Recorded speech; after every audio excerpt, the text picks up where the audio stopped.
It's Tavern American. I'm going to be reviewing the DualSense Edge controller for the PlayStation 5. So let's get started. What this controller comes with is a carrying case, braided USB-C cable, USB gate, 2 sets of thumbsticks, and 2 sets of back paddles. The carrying case has a hard plastic shell with 2 zippers and 1 hoop strap where you can hook accessories on or hook the case itself.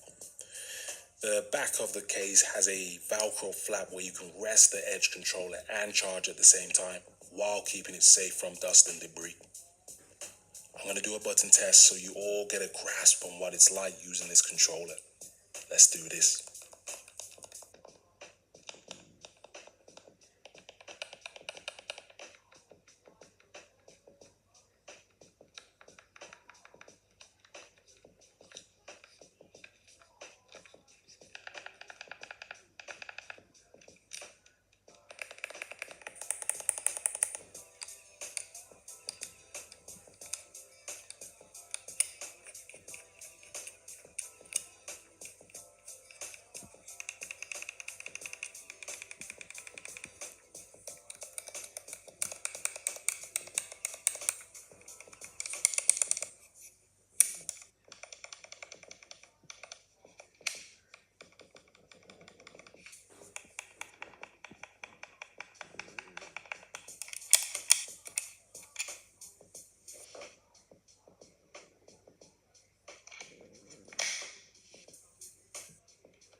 Moving on to the settings, you get the option to adjust the sensitivity of the triggers and the analog sticks. You can create a lot of profiles, but you can only store 3 on the go with shortcut inputs. How it works is you click on FN on either of the analog sticks, choose the face buttons you want to preset it to. For example, FN circle, FN square, or FN cross. You can't use FN triangle because that's the default.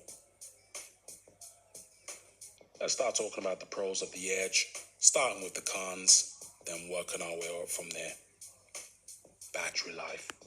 You get around 3 to 4 hours of playtime with all the settings like haptic feedback, LED, and also with my headphones plugged into the controller.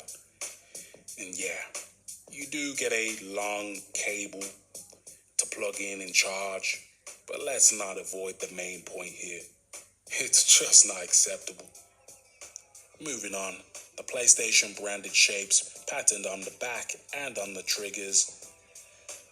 I'm not a fan of it, as well as it being on the original DualSense. It's a nightmare to clean, as the dirt, oils, and dust can easily get trapped inside them. Lastly, Sony's a home entertainment company selling a variety of electronics. Sony, you are willing to tell me you don't have any equalized software on the PlayStation 5 with the DualSense Edge?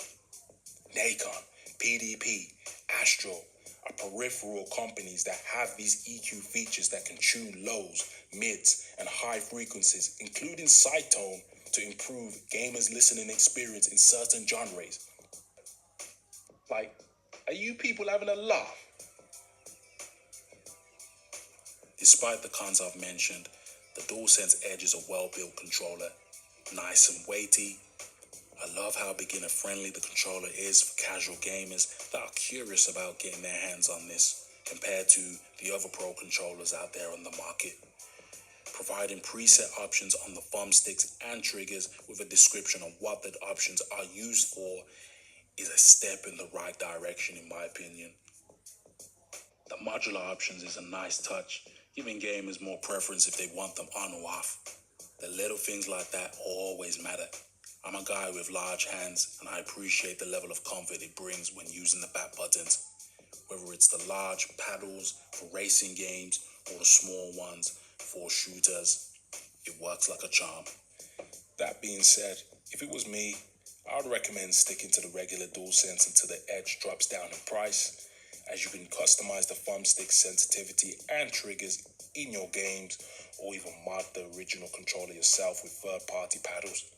For the price you're paying, with only 2 back buttons options, lackluster battery life, and no audio EQ settings, it's a great controller, but it's terribly priced.